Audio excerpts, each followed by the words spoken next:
Aujourd'hui c'est l'Amérique, on a carjacké une américaine et pas n'importe laquelle. Une Chevelle SS, franchement c'est le rêve américain mon chef. Gros bras, gros chat. C'est tout à fait ça, t'as la rêve. Moi c'est Armand. Moi c'est Kevin. Bienvenue sur Machinistique et tu me changeras le verre et goûte le savon.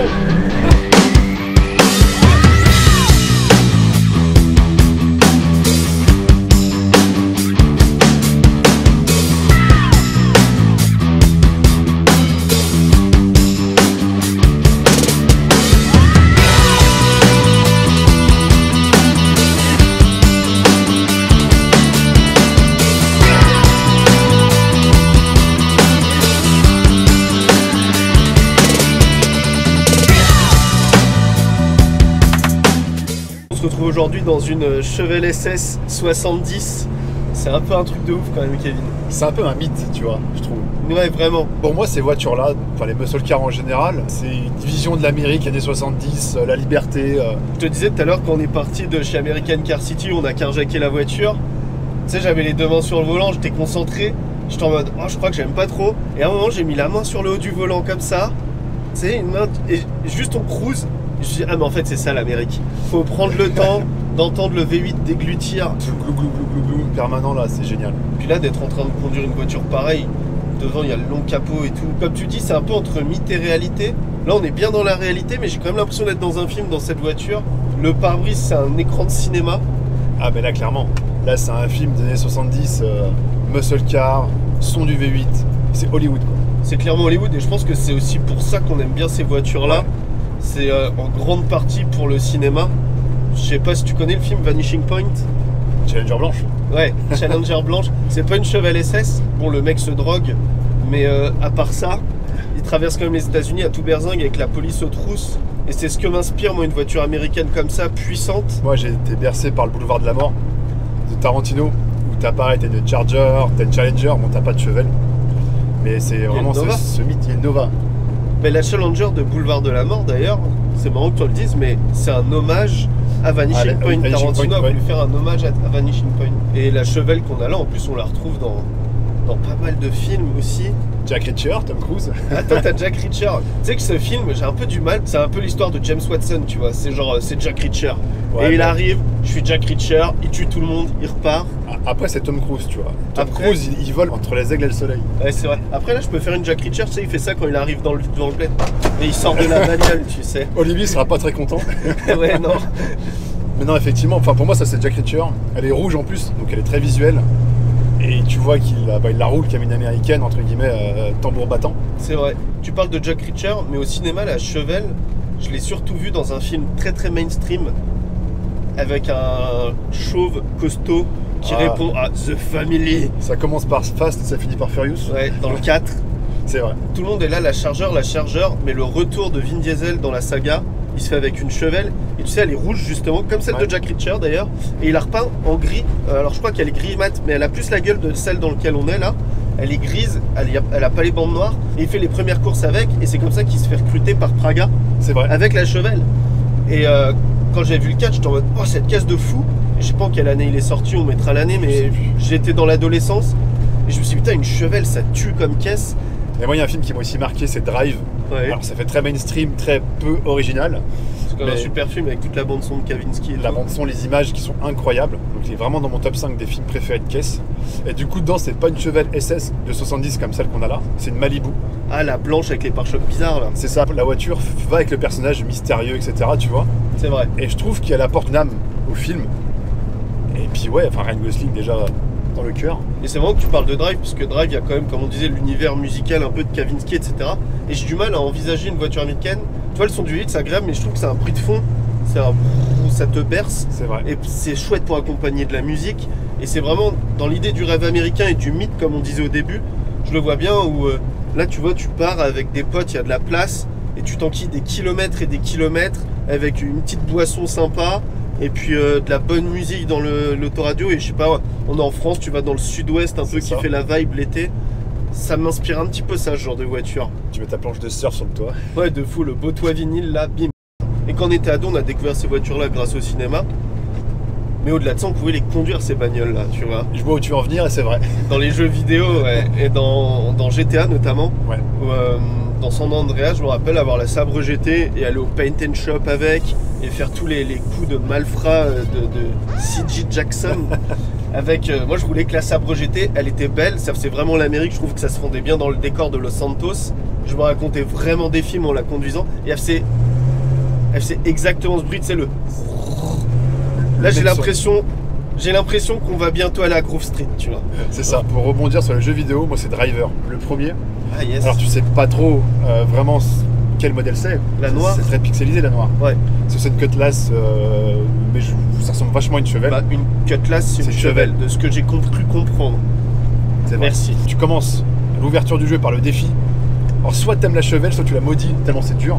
C'est vrai. Et moi ça me fait directement penser à ça. Une autre série de jeux vidéo qui m'a marqué avec la chevelle, Need for Speed, et notamment 2, Carbone, où là t'avais la vraie chevelle SS, mais un autre où tu pouvais la mettre à l'équerre en drag race, c'était Pro Street. T'avais une catégorie de course où c'était vraiment genre 400 mètres. Il fallait pimper ta caisse pour qu'elle se lève, elle reste en l'air. Quand tu vois la chevelle qui part à l'équerre, en plus avec le son, c'était pas pareil. Dès que t'appuies un peu sur l'accélérateur, j'attends limite de voir le capot se lever au ciel, tu vois. Force bien, tu sais. C'est ça. Tu vois, on parlait des signes du cinéma et tout, on les voit se mettre en travers avec, C'est ça. faire des trucs de fou, etc. Dans les jeux vidéo, c'est des bons, comme tu disais, elle se lève.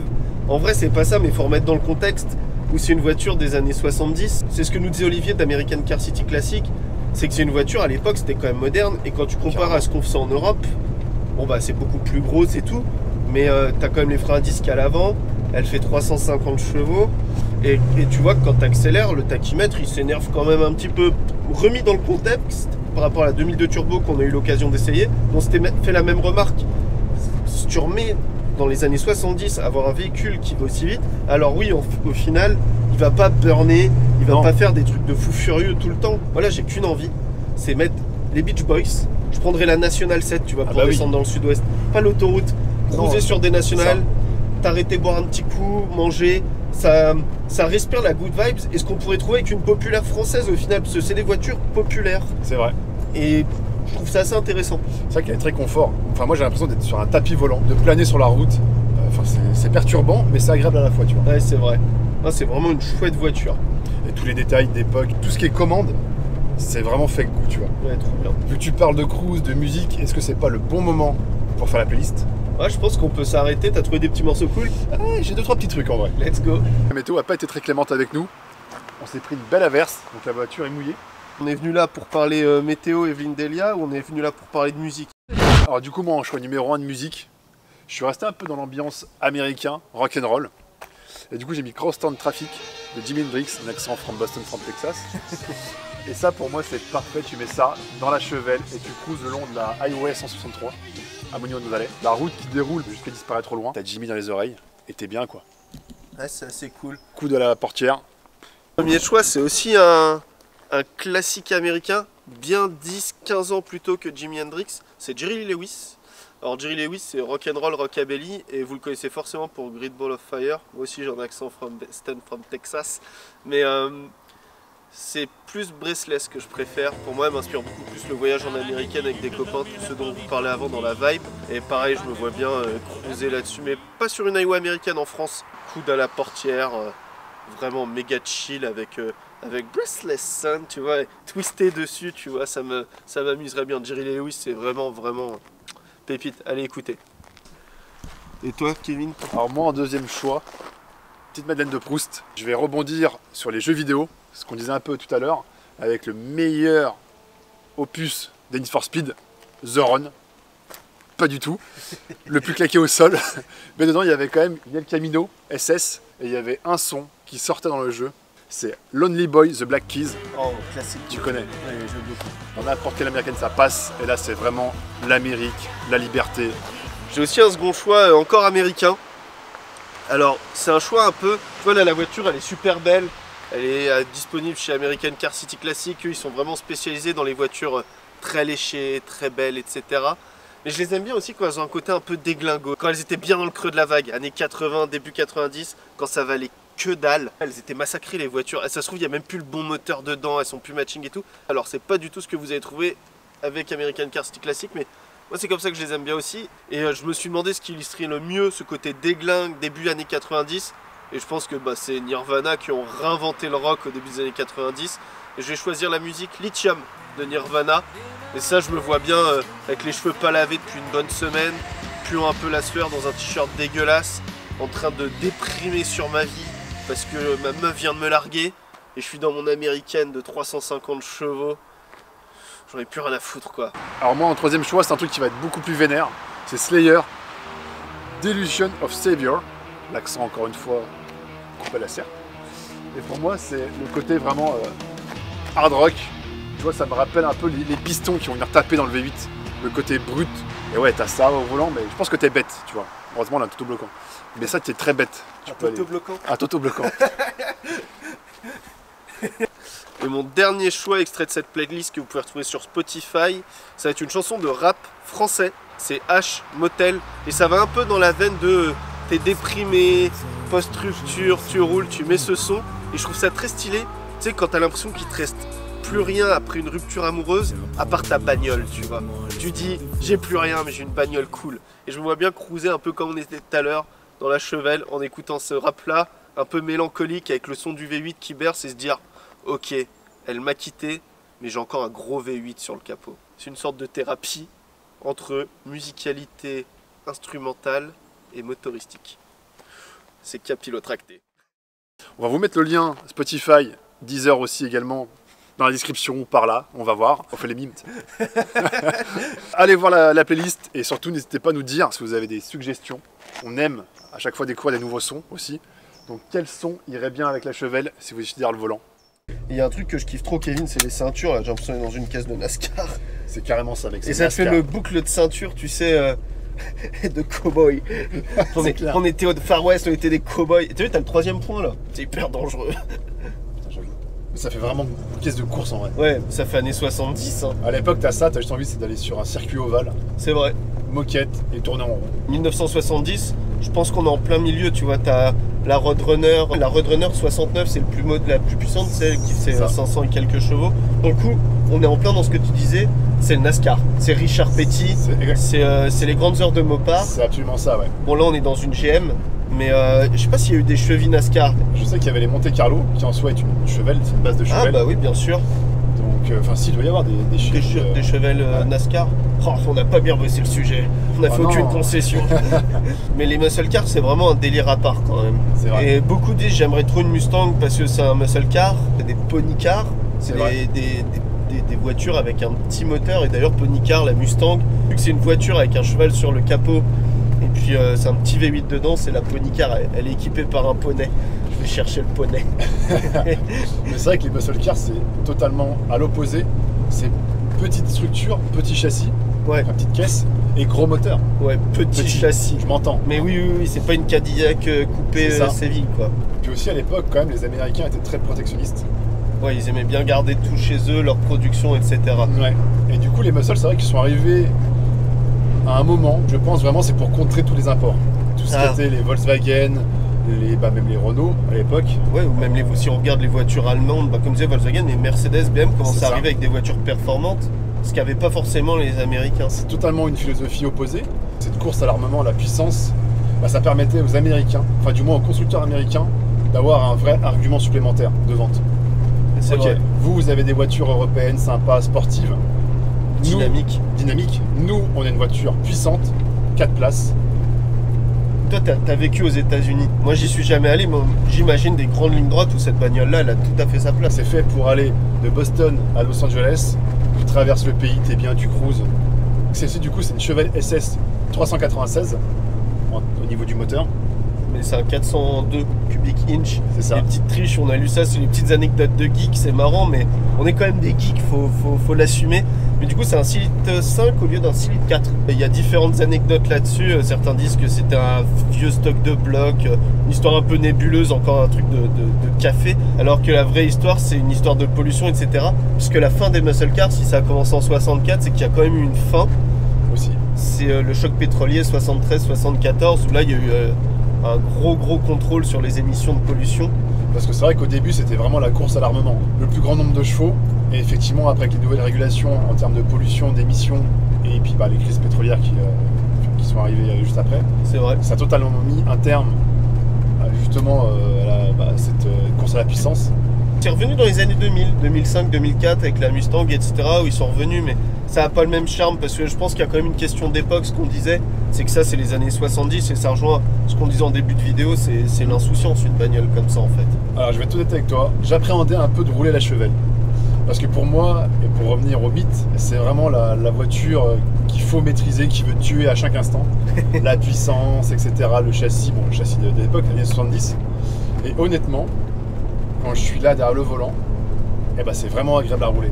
T'as vraiment envie de la rouler à la Dominique Toretto. Maintenant, je comprends pourquoi il roule comme ça, tu vois. Souvent, on se moque de lui. Ouais, il est comme ça, mais en fait, c'est ça. Il faut vraiment avoir le coude à la portière, fenêtre baissée, et puis la main sur le volant, quoi. Et t'as une grosse réserve de couple et de puissance au cas où, voilà, ça. Typiquement. Et c'est super agréable. Il y a un truc qui me fascine, Kevin, c'est les levées les câbles sur le capot qui se lèvent là. Les attaches rapides comme ça, c'est totalement compétition automobile, tu vois. Ah, de fou. C'est trop marrant. Mais de les voir se lever, ça donne, avec le gros capot, avec l'écrit Call Induction, ça fait vraiment... tu sens qu'ils voulaient mettre de la technologie sur des moteurs qui... j'aime bien dire ça, alors les amateurs d'américaines, ils vont m'insulter en commentaire, mais bon, tu sais, c'est quand même des blocs avec arbre à cam au milieu, culbuté, des grosses tiges de culbuteur. C'est 2 moteurs de 4L assemblés. De Cléon. C'est 2 Cléon, ces moteurs-là. Mais purée, qu'est-ce que c'est cool de les avoir assemblés, ces 2 Cléon, merci. Il fallait y penser à l'époque, quand même. Pas mal, non, c'est français. C'est ça. Et les Chevelles, ce qui est marrant aussi avec, c'est que tu as plusieurs déclinaisons. Donc tu peux l'avoir en berline, cette génération-là, et tu peux l'avoir en El Camino. Et la El Camino, tu peux l'avoir en SS. Donc en fait, tu peux avoir le gros moteur dans un pick-up avec une gueule de muscle car. Tu vois, en Europe, on avait le Volkswagen Caddy sur base de Golf 1. C'est clair. Eux, les gars, ils avaient des Chevelle SS pick-up, des El Camino. Un pick-up qui faisait ça. Ouais, franchement, c'est trop drôle. C'est l'Amérique. Et tu vois, j'aimerais trop en avoir une et mettre ma mobilette derrière. Et tu pars en cruise avec ta mob dans la benne de ta El Camino SS V8 6 litres 5 avec ta mobilette bleue, ta moto bécane qui T70 derrière. Tu vois, le mélange un peu baguette whisky, tu vois. C'est ça. Ça me ferait bien marrer en vrai. Moi, il y a un truc qui me marque devant là, au niveau du capot. Déjà, c'est l'aile qui remonte et qui redescend. Ah, c'est joli. Vraiment en termes d'arête. C'est taillé à la serpe. C'est exactement ça. Bon, à l'époque, je sais pas s'il y avait un travail aéro. Enfin, je ne pense pas. Dites-nous en commentaire peut-être. Mais c'est surtout comment ils appellent ça, le dôme. Le dôme, c'est une option qui va avec l'SS. T'as le capot avec le dôme, ouais, c'est ça. Et du coup, d'avoir le dôme avec l'inscription en chrome, puis les bandes noires. Ouais, c'est mortel. Là, c'est vraiment l'Amérique, ouais. Ouais, c'est le muscle car. On parle un peu du design, etc. depuis l'intérieur, mais est-ce qu'on s'arrêterait pas à prendre un petit peu quelques photos? Je pense qu'il y a beaucoup de choses à montrer et à dire. Franchement, la séquence 24 poses. Ouais. De dedans, c'est plaisant, mais de dehors aussi. Et c'est rare les voitures qui sont aussi belles dedans, mais pour ce qu'elles te donnent que dehors. Une beauté intérieure en sorte. C'est vrai, c'est beau, c'est romantique. Oh, carrément. On a réussi à trouver un endroit pour faire la dernière séquence. L'appareil photo. On fait la séquence 24 poses où on va détailler ce qui nous plaît esthétiquement sur ce véhicule. Tu veux commencer ou j'attaque? Bah vas-y, commence, tu es dans les mains. Il y a vraiment un truc sur cette bagnole qui me fume et je crois que c'est ce qui je trouve le plus beau. À l'instar de quelques coupés, il n'y en a pas tellement. Il n'y a pas le montant ici. Ça fait une vraie différence. Moi je trouve ça trop beau, les grands coupés comme ça où t'as aucun montant, c'est trop beau. Ah, je crois que c'est bon. Toi Kevin, qu'est-ce qui te plaît le plus sur le véhicule? Je pense que je vais commencer par les petits détails, notamment le SS 396. En plus, Olivier nous avait dit qu'il y a 90% de fausses dans la boîte. Putain, tu me l'as remonté? Oui. C'est triché, non? Je te l'ai remonté, moi? Oui. Ok. Faudrait qu'on définisse un ordre de qui remonte, parce que je trouve que c'est le petit plaisir du jetable de remonter pour la photo. Et bah, chacun remonte sa photo. Et les vaches seront bien gardées. Il y a un truc que j'aime beaucoup sur les voitures allemandes, c'est quand il y a 44 phares, et la Chevelle 70, et celle d'avant aussi, mais à partir de 71, elle est paire. C'est les 4 phares. Le déclenchement d'un jetable, c'est un sketch, ça fait pouc. Toi, Kevin, je vais rester sur l'avant. C'est effectivement sur le modèle 70, t'as les 4 feux, mais t'as aussi ça, qui est emblématique, le Shark Nose à l'américaine. Du coup, je vais prendre ça avec le SS encore une fois qui est devant. Tu l'avais remonté là, non? Tu l'avais remonté là? Ouais, je te l'ai remonté. Ah, on avait défini une règle pourtant. Ouais, bon, on a défini une règle, mais bon, ma foi. Je vois que tout le monde n'est pas fair play ici. Tout de suite. Comme ta petite taille de laisser de vie. Ce que j'aime beaucoup sur cette voiture, du coup, c'est les attaches rapides. Parce que ça donne la vue sur ce qu'il y a sous le capot. Donc, attache rapide, normalement, tu tires et ça doit s'ouvrir direct. C'est stuck parce qu'en fait, il y a une ouverture de capot ici. Donc là, ça y est, déverrouillé. Donc, c'est pas si rapide que ça. Et deux fois. Parce que c'est américain. La vache. Et franchement, c'est une séance de sport de l'ouvrir. Et là, du coup, t'as le 396 402 turbojet 350 chevaux. Je prends le turbojet. Tu peux encore remonter, merci. J'ai l'impression que tu voulais rentrer dans le moteur. Voilà. C'est vrai qu'il est super propre ce moteur. Et d'ailleurs, ça fait une bonne transition, je pense, vers ce qui est dedans. Une fiche apparemment super rare. C'est la fiche des options d'époque de la voiture. Et c'est ce qui fait la différence avec les voitures que propose American Car City Classic. C'est que vraiment ils s'embêtent à chercher, à dénicher des voitures avec un pédigré, etc. Et vu que ça a l'air d'être un bourbier les voitures américaines niveau options, laquelle est une vraie, etc. Ça au moins ça atteste. Et le document d'époque, avec tous les codes, ça a l'air d'être un bazar. Je le prends en photo avec la jambe, tiens. Ça c'est un vrai plus quand même. Ouais, franchement, je trouve ça cool comme petit document d'archive. On va le remettre là. Je vais prendre le Chevelle derrière. By Chevrolet. Il y a une marque récente qui fait ça, le By, non? C'est pas By Peugeot ou je sais pas quoi? Ouais, ça doit être ça, by Peugeot Sport. By Peugeot Sport. À l'époque, c'était quand même beaucoup plus stylé, on va pas se mentir. Tac. Tu veux pas en faire deux d'affilée aussi? Si, j'en fais deux d'affilée. Je ne comptais pas te demander ton avis. Ah ouais, 3 quarts arrière comme ça. 3 quarts arrière avec American Car City. Instagram, en vertical. Oh! Avec l'échappement. Elle est trop belle cette voiture de luxe. Ouais, à l'époque, c'était une voiture de luxe, c'est ceux qui le disent. C'est vrai. Darling Diction. Yeah. Putain, et bel accent là! Ouais, à l'époque, ils étaient fiers quand même. Il y avait une technologie, ils le mettaient en gros. Ouais. Il fallait montrer la recherche, la R&D. C'est un petit peu comme les Pajero, tu sais, où c'est écrit intercouleur. C'est Genre. ça. Moi, à l'intérieur, il y a un truc que j'aime beaucoup. Mais alors, vraiment beaucoup. C'est les ceintures. T'as le gros GM quand tu roules. Et regarde, je la cadre pas et on verra ce que ça donne. Je vais faire la découpe du toit, là, encore une fois, c'est trop cool. Hop là. Je crois qu'on arrive au bout, hein. On fait une deuxième. Une dernière. Je te prends toi, parce que c'était beaucoup trop beau, Kevin. C'est la fin de ce car jacké. Franchement, c'était un plaisir d'essayer enfin Incroyable. une voiture américaine comme ça. Une C'est vrai. Chevelle SS, le mythe. Bah, on a vraiment essayé une légende aujourd'hui. Ouais, Un vraiment. grand merci à American Car City Classic qui nous a permis d'essayer ce bout d'Amérique, ce patrimoine automobile quand même. Elle est en super état. Ils ont plein d'autres voitures à vendre. Vous pouvez aller sur leur site internet. Moi, des fois, quand je m'ennuie, je vais sur Benzine, American Car City Classic, et je regarde toutes les voitures que je peux pas m'acheter. Et celle-ci, je la voyais depuis un moment, et c'est pour ça qu'on les a contactés. Je disais, purée, c'est la voiture de rêve. Voilà, je pense que je peux vraiment ticker encore une case. C'est vrai qu'on coche les cases de la wishlist avec perfection en ce moment. GT3, 355, une américaine de légende avec la Chevelle SS. La prochaine, on donne pas d'indice. Mettez en commentaire si vous avez une idée de la prochaine voiture qu'on va carjacker. Anglaise, italienne, allemande. On verra. On verra, on verra. En attendant, abonnez-vous. N'hésitez pas à liker la vidéo, la partager. Et puis on se retrouve très rapidement pour un nouvel épisode de Car Jacké. À bientôt. À bientôt. Merci à Kevin et Armand de Machinistique de faire revivre une auto extraordinaire comme ça. Nous, c'est notre lot quotidien. On essaye toujours de sortir des voitures exceptionnelles dans des états de restauration dignes de ce nom. Comme vous l'avez vu, c'est un très très bel exemple de muscle car des grandes années. Donc merci à eux de nous aider à faire revivre ces légendes. Venez nous voir dans notre hall dans le 91, American Car City Classic. À bientôt.